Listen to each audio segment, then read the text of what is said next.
Welcome back to the Brotherhood of Gaming, everybody, with Worlds Collide Review Part 3. And by Part 3, I mean Issue 3, which just came out today. Now, for anybody who hasn't gone to their local comic book store, be sure to go ahead and do that, or if you have a subscription, you might want to go and check your mail. It might be there for you. If not, then you might want to call your carrier. Something might be wrong. Or maybe they took it because they like it. Anyway, before we begin the review, I will let you know right now that spoilers will be ahead. So if you're following the series and you don't want to be spoiled because of me showing pictures and whatnot of what's going on in this storyline, that'd be a good time to go. But now before hitting that like button and going to hit that subscribe, I'll tell you that at the end of the video because I need to remind you. Anyway, Issue 3 has just come out, and it is by far my favorite because it is the most action-packed one. Sonic and Mega Man go at it. As you can clearly see in the title, it's on. And it's on like Donkey Kong, even though Donkey Kong's not in this comic because that wouldn't make any sense. However, the story really kicks up the tension in this one. Not even gonna front, guys. It's really good. Because now with Part 1 and Part 2 having set it up, it's on. I mean, I really don't know what more I can tell you. Alright, let's start from the beginning. Sonic and Mega Man have now found each other, and now they're beginning battle in the middle of Green Hill Zone.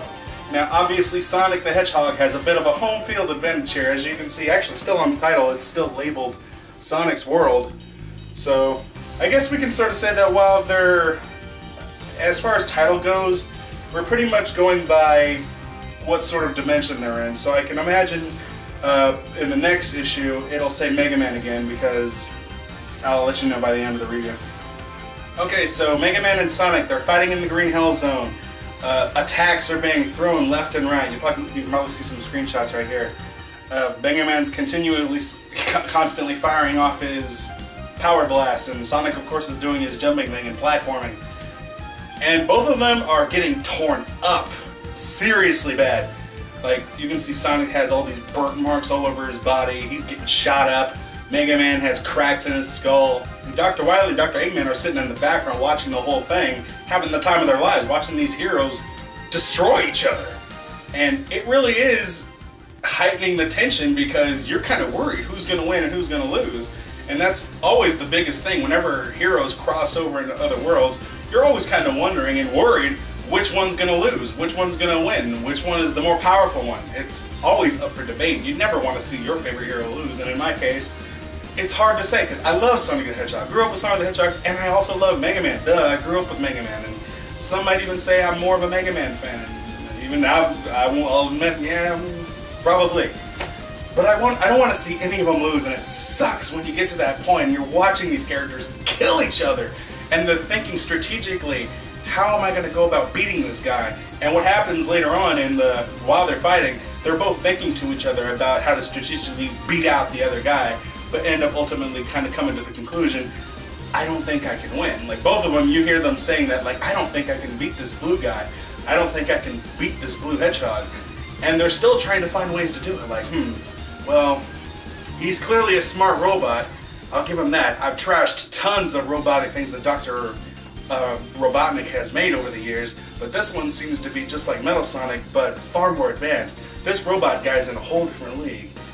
And meanwhile, you got Mega Man thinking pretty much the same thing, like, this can't be a robot. He's definitely organic, but at the same time, there's not a living thing that can go as fast as this. He's got to be a robot. And, it's crazy how these guys are just strategically going at this and thinking about how to do it. And Sonic is, of course, thinking, wait a minute, no, I can do this. I can win. And so he comes up with a plan.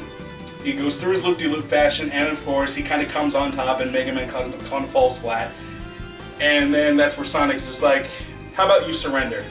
If you surrender now, I'll maybe go easy on you. So for a little bit there, it seems like Sonic has won round one.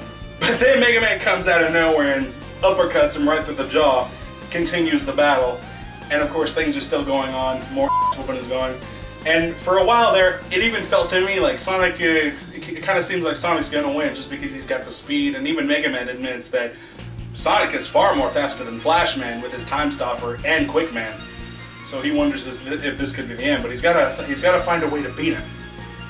Meanwhile, in the distant land, in Mega Man's world, we find Dr. Light and Roll trying to assess the situation as to what happened. by gathering information on the news that happened an issue ago with the bank robbery, Dr. Light, Otto, and Roll managed to successfully duplicate the warp ring that took MegaMan away into Sonic's world. And immediately MegaMan takes advantage of that from the home world, from Green Hill Zone, where he sees the duplicate come up. And then he thinks, I might not be able to win here, but I may have a chance. And while MegaMan was distracted thinking about that plan, Sonic came up from behind and disabled his Buster Gun. So MegaMan is kind of out of options, but he still has one last plan. And that's to take Sonic to MegaMan's world, where he's going to have home field advantage. Because up till now, Sonic has had home field advantage, and that's probably why he's been coming out on top.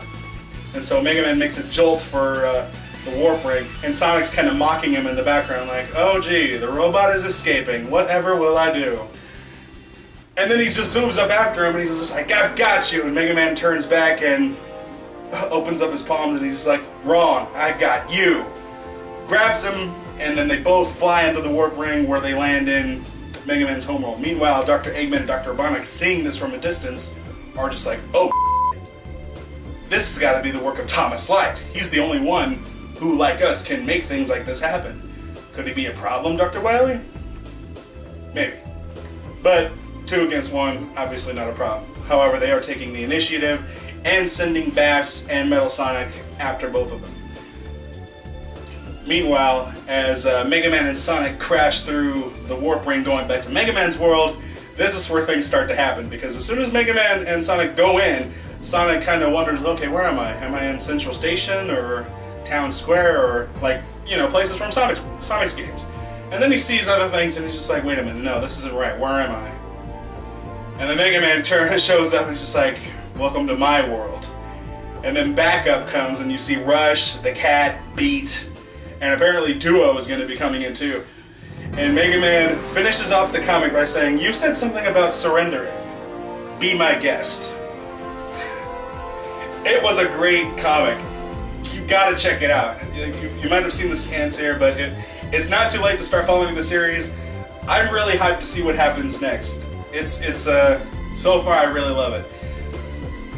As for a rating, it's hard to, I really don't do ratings anymore, and because it's really hard to say like 8 out of 10, well, what's wrong with it? So all I can tell you is I enjoyed it. I give 2 thumbs up. It's my favorite one so far just because it was action-packed and you seriously see these heroes go at it and think strategically how to beat each other. I may have spoiled a lot of things, but you really got to read into it because they cover a lot of details from other worlds, like little cameo things, and Proto Man is in there, and it's a fun read. Honestly, guys, you got to check it out. Meanwhile, Free Comic Book Day is coming up on the first Saturday in May, which is this Saturday actually. And there's going to be a Worlds Collide MegaMan and Sonic thing going on there. So like I'm not sure what it is. They didn't have any previews for it, but they definitely said that there is going to be something there. So be sure to go there and check it out on Free Comic Book Day coming up this Saturday at your local comic book store, and look for some MegaMan stuff there. Meanwhile, you've been watching the Brotherhood of Gaming Worlds Collide review. This is issue 3. Join us next time, which is next Wednesday, when issue 4 is released to the public, and we'll have another review for you there. It's been great. So far, issue 3 is my favorite one. Can't wait for the next one. It's a great story so far. Seeing these heroes go toe-to-toe at it. It always sucks when these heroes fight each other. It's like, why can't we be friends? But at the same time, you love to see it happen, and you want to see who comes out on top. So far, it's still up in the air. We're not sure who's better than who. So far, according to what they've said in the comic, they seem pretty evenly matched. Will that stay? Will they change that up? Who knows? Anyway, William Morris out. Join the Brotherhood of Gaming! Whoa!